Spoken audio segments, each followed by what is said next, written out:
Mike Fricks, president of Bear Iron Works. Tell me about your vision, man. You've built something incredible, and I want to hear all about what it is, where it's going. Yeah, it's very interesting. So I was in the construction business. Um, since I was 24 years old, I had a construction business. My dad was a contractor. He kind of sold out and then bought a cattle ranch in Western Colorado. So I was on a cattle ranch, raised there. My dad, as everybody well knows, that back in those days, cattle ranching wasn't that great. And then he had the opportunity to do oil field work, building the pads for the drill locations. And so at a young age, I learned how to run heavy equipment. And so I went to a school in Rifle, Colorado. And during the 80s, Rifle, Colorado was known for oil shale. It was a big deal. Yep. And Exxon, Amoco, all the heavy hitters were trying to figure out how to get the oil out of the rock. And so meanwhile, the high school that I went to was a very small high school until everybody started moving in. And they had a really cool welding program that was in combination with the high school and the college, Colorado Mountain College. And so I learned how to weld through that program. And so I took part high school classes, and then at night I would extend it into the college program because I wanted to learn how to be a pipe welder. So anyways, as time goes on, go in the construction business, and that's kind of what I did for a long time. And these rock screens were kind of unique. They're something that nobody really knows about. Right. And the people that do know about them are like, oh yeah, they're for separating big rock.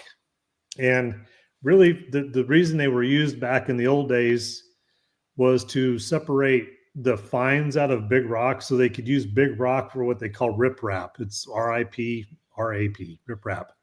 And what riprap is used for is erosion control, like around dams, maybe spillways, highway structures, maybe, or whatever. So that's kind of what they were used for. Nothing else really. And one day I'm golfing at a golf course, and I look over at the maintenance yard, and they have a small one, like a real, like for a skid steer. And I'm like, man, that's such a good idea. One of these days I'm going to build one, and maybe I could sell them or something, or just build one for myself. And it was probably 20 years later. I had a bunch of iron left over, and I had a kid that worked for me, wanted to learn how to weld. And I says, hey, we're going to make one of these things and see what happens. And so we made it, and we made a few of them actually. And we took them to an auction, which is called Ritchie Brothers Auctioneers. They're a worldwide auctioneer company, one of the biggest in the world. And so we took it to Denver, sold it, made some money. And I thought this is a pretty good side gig. So I started making them on the side. And it was just for skid steers, little skid steer loaders. And so I was able to teach my son how to weld. And we kind of got going on that. And I was just selling them on Craigslist and taking them to auctions and just on the side is all. Yeah. And so he went to college, and he's kind of into motorcycles. He's a motocross racer. And he was going to Colorado State University in Fort Collins, Colorado, for construction management.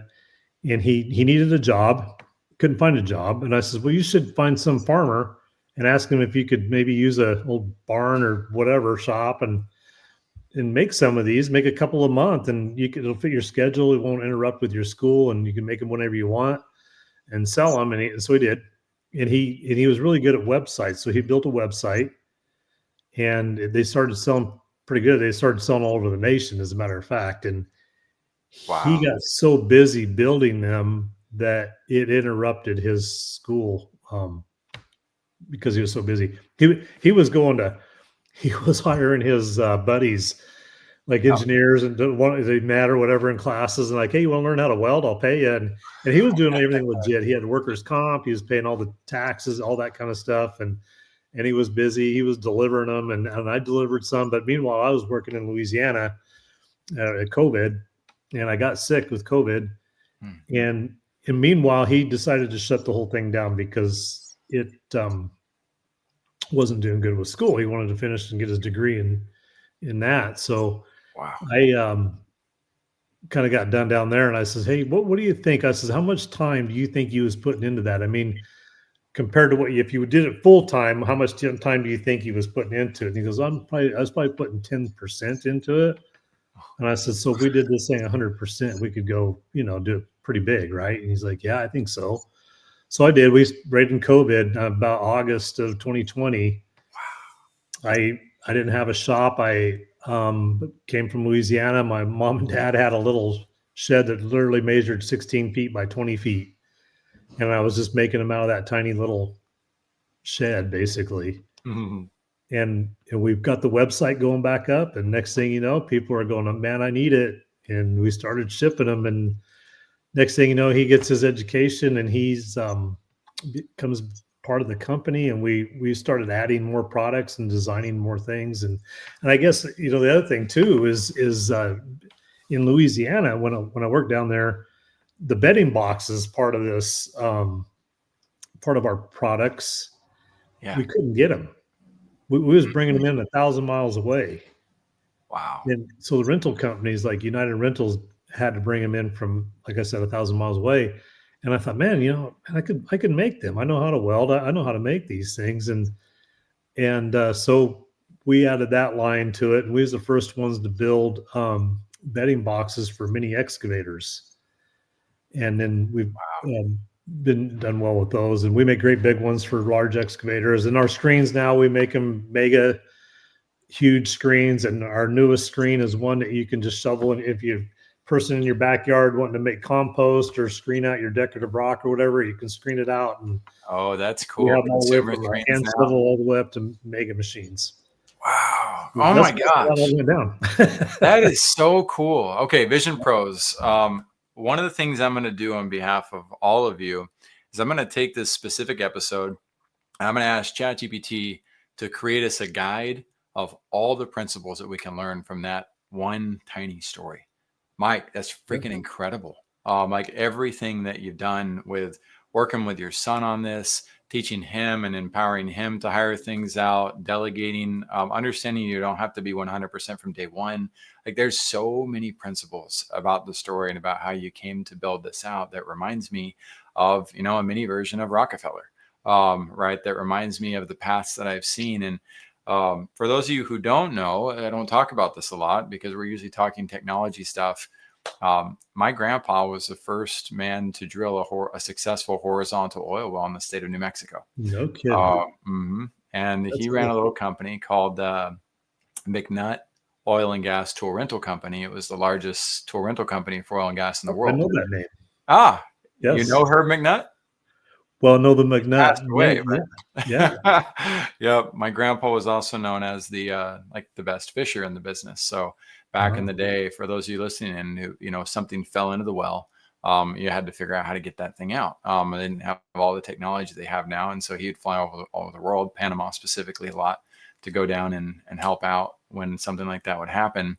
And my dad, when I was 18 and in college, was on my way home, and he said, "Hey, I'm staying over in Rifle. Working on a well out here. Why don't you come by?"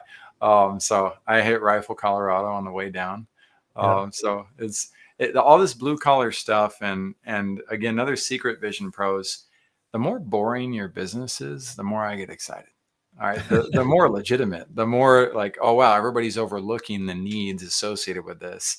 And so Mike's tapped into something absolutely incredible with this process. So if your vision is something that seems obsolete or seems unrelatable to what's on mainstream media or what's on the everyday news, that does not make it an unimportant vision. In fact, you might have a vision that's essential to helping us be able to enjoy the sports and enjoy the gossip or whatever else people are trying to enjoy on mainstream news. So Mike, thanks so much for sharing this with me. Like, this is so cool to see.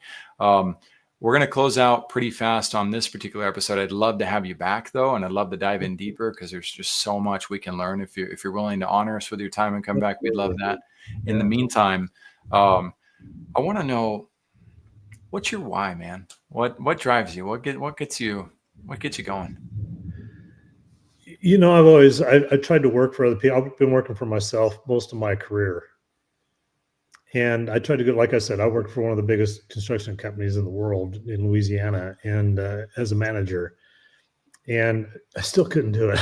I still had a hard time, and I just love working for myself, and getting up in the morning and this is what I got to do today, and self-driven, you know. And it motivates me a lot. And like when I work for somebody else, it's like I don't want to get out of bed this morning to go to work.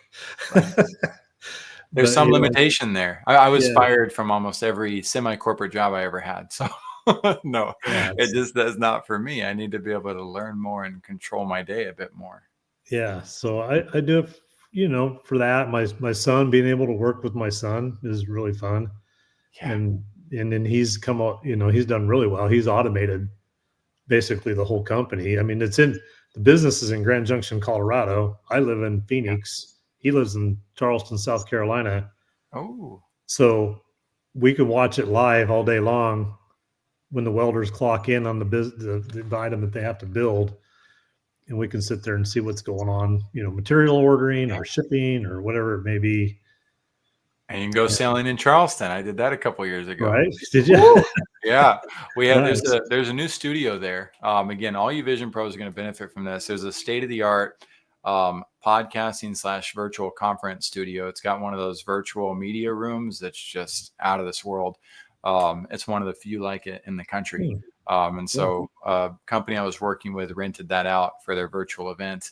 You guys might pop in someday and just take a look. And Yeah, I'm I'd sure be if you look interested. up virtual event podcasting studio Charleston, it's easy to Right. find. But I'll also provide that in the show notes for anybody Okay. interested. And Yeah. Mike, we look forward to having you back on the show. This was an absolute pleasure. Okay, good deal. I want to come back. Vision Pros, we'll see you guys next time. Thank you for being here today. I'm really happy that you tuned in to Vision Pros Live. I'm looking forward to seeing your reactions as these episodes continue to move forward. This is going to get more and more fun. We'll have more and more engagement as well. We'll invite people to participate in the show. And thank you for giving us your time and attention. Have an excellent time building out your vision and becoming a Vision Pro yourself.